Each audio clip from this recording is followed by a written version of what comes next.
ஓம் முருகா போற்றி, கந்தா போற்றி, கடம்பா போற்றி, கதிர்வேலா போற்றி, அறுவடை வீடு கொண்ட முருகா போற்றி. என் செல்லப்பிள்ளையே, உன்னிடத்தில் ஒரு ரகசியம் பேச வேண்டும்.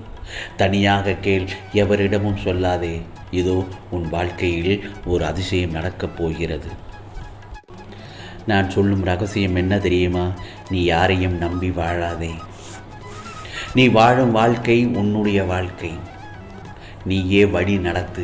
இந்த நாளில் உனக்கு நான் சொல்வதெல்லாம் நீ கேட்பாய்தானே? நீ வாழும் வாழ்க்கை, அந்த பாதையில் விதைக்கும் எல்லா விதைகளுமே முளைப்பதும் இல்லை. அதுபோலதான் நீ பழகுகின்ற உறவுகளும் நிலைப்பதில்லை. நீ அருகில் இருக்கும்போது சிலருக்கு உன் அருமை தெரிவதில்லை. அதனால் எதுவாக இருந்தாலும் கடக்க பழகிக்கொள். எல்லாமே சிறிது காலம்தான். உன் இலக்கை நோக்கி போய்கொண்டே இரு. திரும்பி பார்க்காமல் தடைகள் வந்தாலும் முயற்சி செய்து போய்கொண்டே இரு. உனக்கான வெற்றி நிச்சயமாக கிடைக்கும். ஆனால் திரும்பி பார்த்து நின்றுவிட்டால் உன்னை தாண்டி உனக்கு பின்னால் வந்தவர்கள் முன்னோக்கி சென்று விடுவார்கள். ஆகவே இழந்தவற்றை பற்றி நீ சிந்தித்து கொண்டே இருக்க வேண்டாம். அதனால் உடலும் உயிரும் கஷ்டத்தில் மோசமாகிவிடும். தேவையற்ற சிந்தனைகளுக்கு முக்கியத்துவம் கொடுக்காதே என் செல்லமே.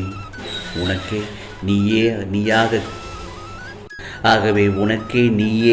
நீயாக கேள்வி கேட்டால் யாருக்கும் நீ பதில் சொல்ல வேண்டிய அவசியமே இருக்காது. ஒவ்வொருவரும் வேறு வேறு மாதிரி இருப்பார்கள். அதில் நீ யார் என்பதை உன் மனதில் முதலில் தெரிந்து கொள்ள வேண்டும். உன்னை நீ புரிந்து கொள்ள வேண்டும் முதலில். அப்பொழுதுதான் எது நல்லது எது கெட்டது என்று நீ புரிந்து கொள்வாய். ஆகவே எந்த சூழ்நிலையிலும் உன்னை விட்டு கொடுக்காத சிலரை சம்பாதித்து வைத்துக்கொள். உன்னுடைய வாழ்க்கை மிக அழகாக இருக்கும். எல்லாவற்றையும் சகித்து கொண்டு வாழ்வது வாழ்க்கை அல்ல என் செல்லமே. சின்ன சின்ன சந்தோஷங்களையும் உன் குடும்பத்துடனும் உன் வாழ்க்கை துணையுடனும் ரசித்து கொண்டு வாழ்வதுதான் வாழ்க்கை. இதோ உன் முருகப்பெருமான் சொல்வதை கேட்டுக்கோ. உன் கூட இருக்கிறவங்க, உன்னை சுற்றி இருக்கிறவங்க இரண்டு விதமாக இருப்பார்கள். நீ தேவை என்றால் தேன் மாதிரி இனிக்க இனிக்க பேசுவார்கள். அதே இடத்தில் நீ தேவை இல்லை என்றால் தேள் மாதிரி கொட்டி விடுவார்கள். ஆகவே கவனமாக இருந்து கொள். ஏனென்றால் அப்படிப்பட்ட உலகத்தில் தான் நீ வாழ்ந்து கொண்டிருக்கிறாய்.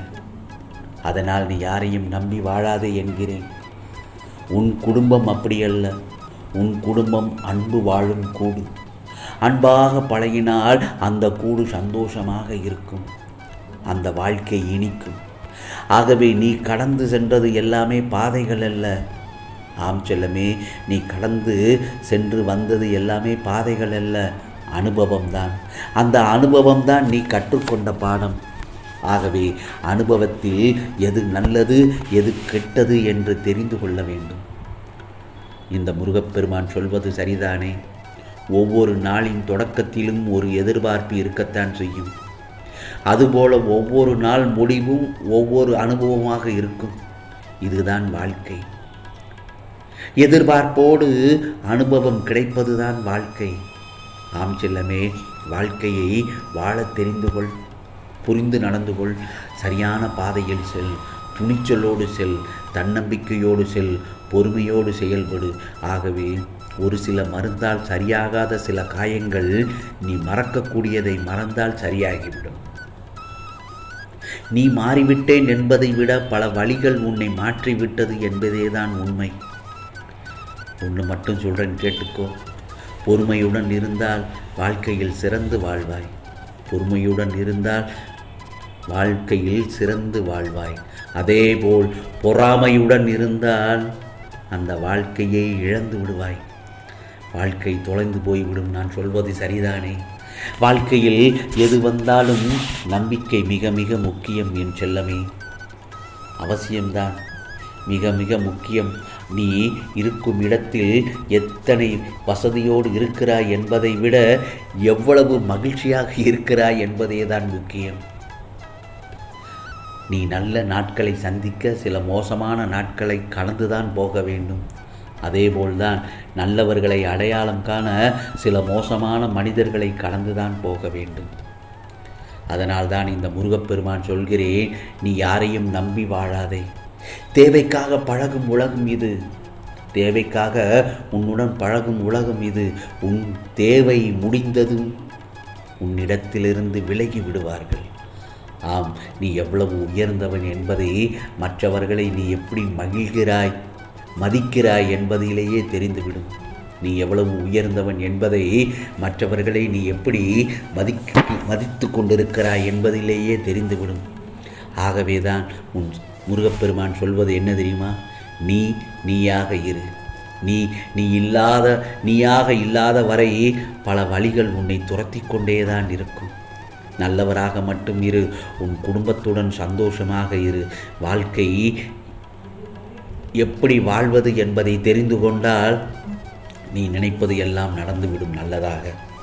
இதோ நான் சொல்வதை கேட்டு நீ நடந்தால் உன் வாழ்க்கையில் ஒரு அதிசயம் நிச்சயமாக நடக்கும். நான் ரகசியம் என்று சொன்னேன், இதைத்தான் ரகசியம் என்று உன்னிடம் நான் இன்று மெதுவாகத்தான் பேசிக்கொண்டு இருக்கிறேன்.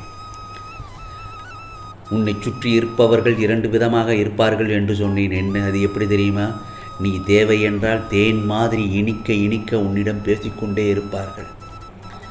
அதே இடத்தில் நீ தேவையே இல்லை என்றால் தேள் மாதிரி கொட்டி விடுவார்கள். ஆகவேதான் கவனமாக இருந்து கொள் என்று உன் முருகப்பெருமான் உன்னிடம் எச்சரிக்கை செய்கிறேன். ஏனென்றால் உலகம் இதுதான். உன்னுடைய தேவைக்காகத்தான் உன்னிடம் சில பேர் பழகி கொண்டிருப்பார்கள். அந்த தேவை முடிந்தவுடன் உன்னை செருப்பை கழட்டி விடுவது போல் உன்னை கழட்டி விட்டு சென்று விடுவார்கள்.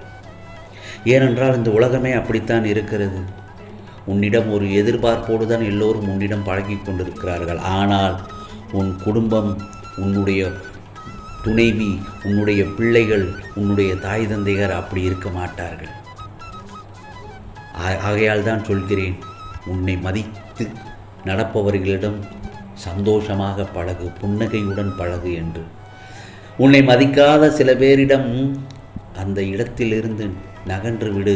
அவர்களிடம் உன் முகத்தை கூட காமிக்காதே. அவர்களிடம் விலகுவதற்கு ஒரு இலகுவான ஒரு வழி என்ன தெரியுமா?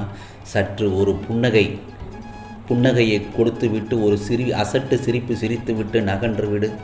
அவர்களுக்கே தெரியும், நாம் ஏதோ அவரிடம் நாம் தவறு செய்து விட்டோம் என்று, அவரை நாம் மதிக்கவில்லை என்று அவர் உள்மனது அவரிடம் தெரிந்துவிடும். ஆகையால் தான் சொல்கிறேன், உன்னிடம் ஒரு ரகசியம், இதைத்தான் சொல்கிறேன். நீயாக இரு.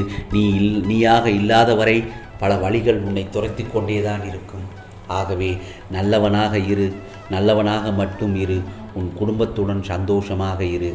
ஆகவே வாழ்க்கை எப்படி வாழ்வது என்பதை தெரிந்து கொண்டால் நீ நினைப்பது எல்லாமே நிச்சயமாக நடந்துவிடும். ஆம், இது முருகப்பெருமானின் சத்திய வாக்கு, அருள் வாக்கு.